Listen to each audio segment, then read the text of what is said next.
اس کی حکمت کا مظہر حضور ہے، اس کی شفائیں ملتی کیسے ہیں، اس کی تصویر حضور ہے، وہ کتنا خوبصورت ہے، اس کا مظہر حضور علیہ السلام ہے، وہ رب کتنا سچا ہے، اس کا مظہر حضور علیہ السلام ہے۔ اگر حضور اتنے سچے ہیں تو پھر سوچو کہ حضور کا بنانے والا کتنا سچا ہوگا۔ اگر حضور اتنے پیارے ہیں، مسکرائیں تو دل مو لیتے ہیں، تو حضور کا رب کتنا سونا ہوگا۔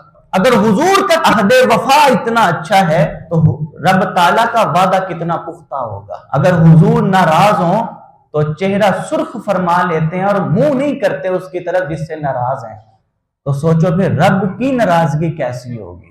صحابہ کرام کہتے ہیں جب حضور ناراض ہوتے تھے نا، حضور اندر نہیں رکھتے تھے کہ میں اس سے ناراض ہوں۔ حضور جس سے ناراض ہوتے تھے نا، حضور اس سے منہ پھیر لیا کرتے تھے، منہ پھیر لیتے تھے حضور اس کی طرف منہ ہی نہیں فرمایا کرتے تھے۔ یہی رب نے کہا کہ بروز قیامت میں جن سے ناراض ہوں گا نا، میں ان سے منہ پھیر لوں گا، ان سے بات نہیں کروں گا۔ تو جہاں رب کی رضامندی کے مظہر حضور ہے نا، وہاں رب کی ناراضگی کے مظہر بھی حضور ہے۔ ان کی ناراضگی سے پتا چلتا ہے کہ وہ کیسے ناراض ہوگا، اور پھر ان کی ناراضگی کو رضامندی میں بدلنے کا انداز دیکھیے کیا ہے۔ صحابہ کرام کہتے ہیں زیادہ دیر ناراض بھی نہیں رہ سکتے تھے، زیادہ دیر ناراض بھی نہیں رہ سکتے تھے۔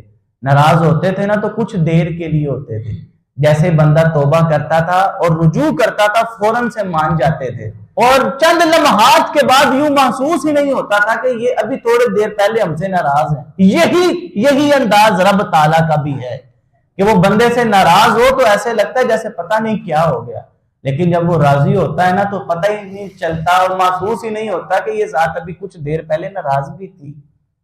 کب وہ لمحات کے اندر انسان کو ولی بنا دے پتہ ہی نہیں چلتا، اپنا دوست بنا لے پتہ ہی نہیں چلتا، اور کبھی بھی زندگی میں یہ محسوس ہی نہیں کرواتا کہ تو نے زندگی میں اتنے گناہ بھی کیے ہیں، تو اتنا برا بھی تھا، تو اتنا ناپاک بھی تھا، تو اتنا پلید بھی تھا۔